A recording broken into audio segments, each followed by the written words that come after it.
I'm here with my trusted hygienist, Lindsay, and we're going to be discussing the digital dental hygiene exam.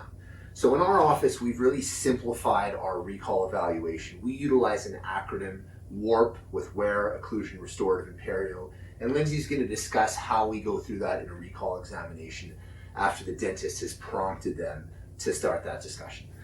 One further implementation that we've had more recently is with the DS Core, we're scanning our patients with the Prime Scan, and we have those images up when the patient comes into the operatory. So we have our trusted treatment coordinator, Lauren, who's here. Lauren is looking at the monitor in front of her, and it's actually showing the radiographs and the scan that we're looking at behind.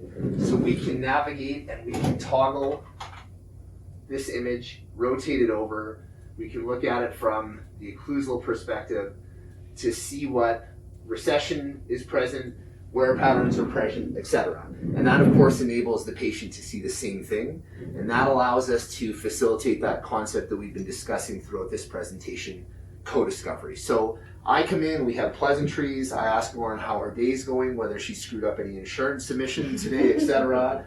And then of course I pass it over to Lindsay and I say, Lindsay, how is everything going? Great. Yeah, so we'll start off with wear, so that's the W. So I'll let Vishal know if I'm seeing any recession or any areas where there is wear on the teeth, whether or not they're in any kind of appliance at nighttime. So I'll let him know like if it's localized, if it's generalized, if it's contributing to any inflammation or not. And then we'll go on to occlusion. So that's what I'll let him know. I won't tell him the class of the bite, but I'll let him know, say, Lauren's biting heavier on her right side. It might be contributing to some recession or in some inflammation. I'll let him know if they've had ortho in the past or if they could possibly be a good candidate for ortho. And then we'll move on to the restorative, so that's the R. And I'll just let him know if we got dated the x-rays or when they were last taken, when her last diagnostic exam was done. We'll go through the intraoral photos, any findings that I've found on the Spectra camera. I'll get him to check out if there's any high readings with that. If there's any larger fillings within the mouth, I'll let him know, or I'll just ask him to take a look at them just to see if there's any fractures or cracks starting. And then we'll go on to perio is last for the P.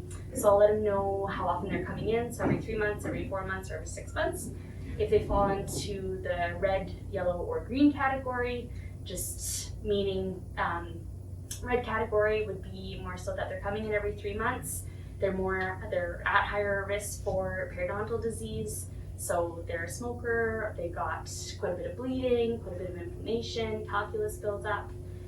Yellow would be every 4 months. So that's someone who's kind of on the verge of, they have some localized areas of bone loss. They might have like a systemic issue as well, so diabetes, heart disease might be contributing to some of that inflammation, or vice versa. And then every 6 months, that would put Lauren into the green category, meaning she's got healthy gums, healthy tissues, minimal bleeding, minimal calculus buildup, and then. Yeah, it's a great synopsis. So obviously from our perspective as the dentist, we're looking to reinforce those ideas that Lindsay's already put forward. So we reverse it. The first component that I'm going to start with is the perio, because it's the part that as a dentist we're oftentimes least inclined to discuss. And I'm going to reiterate that green, yellow, red category, which is really simplistic for a patient to understand, and we have visual cues and placards which describe all the risk factors and why they're put into a different category. And of course that speaks to the co-discovery again. The restorative aspect, plastic versus porcelain restorations, the existing conditions of other restorations, fairly simplistic. As we've already discussed, we utilize the Spectra camera in our office to help us quantify the amount of bacterial involvement that a tooth might have. Again, it's great for patients to be able to see that numerical representation.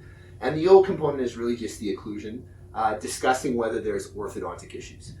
The key component in our office is we don't necessarily need our hygienist to diagnose. Lindsay's exceptionally gifted as a hygienist. She has experience as an assistant, so she is confident in discussing treatment plans.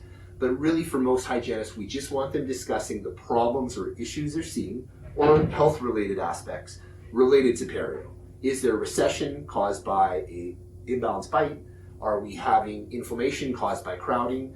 And that's where the digital exam and all of these tools that we're utilizing help out. Thanks, Lindsay. Lauren, you did great.